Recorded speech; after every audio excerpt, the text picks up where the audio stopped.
ईश्वरा ईश्वरा ईश्वरा ईश्वरा भावयाता कृत माझा चुकला भावयाता कंत माझा चुकला भावयाता कंत माझा चुकला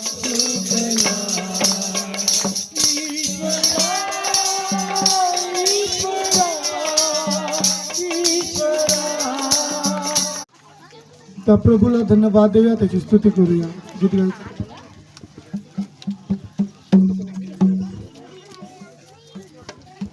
तेरी स्तुति प्रशंसा हो, तेरी हर पल महिमा हो, तेरी स्तुति प्रशंसा हो, तेरी हर पल महिमा हो. तू अवर्णित है, तू सुंदर है, मेरा पहला पहला प्यार है.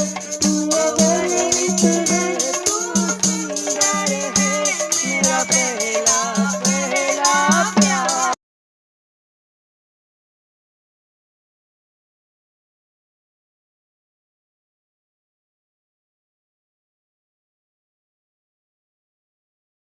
एकदा जर तुम्ही तोंडाची चव वाढवणारी कैरीची चटणी खाल्ली ना, तर तुम्ही ना कैरी आहेत ना तोपर्यंत याला बनवून खाणार. एवढी भारी लागते नाही. मग त्यासाठी काय करायचं माहिती का? सगळ्यात पहिलं हिरवीगार एकदम ताजी ताजी अशी कैरी घ्यायची, त्याला धुवून आहे ना असं आडाम तोडाम कसं पण कापून घ्यायचं बरं का. आणि आता त्याचबरोबर आहे हिरव्या मिरच्या घ्यायच्या 2-3 बरं का, त्याला पण कापून घ्यायचं. आता इथे जास्त तिखट नाही त्या मिरच्या घेतलेल्या आहेत मी. आणि आता आहे ना लसूण घ्यायचं थोडासा. आता या सगळ्याला ना मिक्सरच्या भांड्यामध्ये टाकायचं. आता मिक्सरच्या भांड्यामध्ये एकदम असं डायरेक्ट बारीक नाही करायचं, थोडं फिरून फिरून बारीक करायचं, आबडधोबड झालं पाहिजे. आता याला ना एखाद्या वाटीमध्ये काढून घ्यायचं, त्याच्यात मीठ टाकायचं चवीपुरतं, लाल मिरची पावडर टाकायची. आणि आता असं आहे ना एखाद्या वाटीमध्ये ना चांगलं कडकडीत तेल गरम करून घ्यायचं, त्याच्यात आहे ना जिरे टाकायचे, तडतड आवाज आला पाहिजे आणि लगेच आहे ना या चटणीमध्ये ओतून द्यायचं. असा चरकन चरका बसला पाहिजे ना की खाताना नाही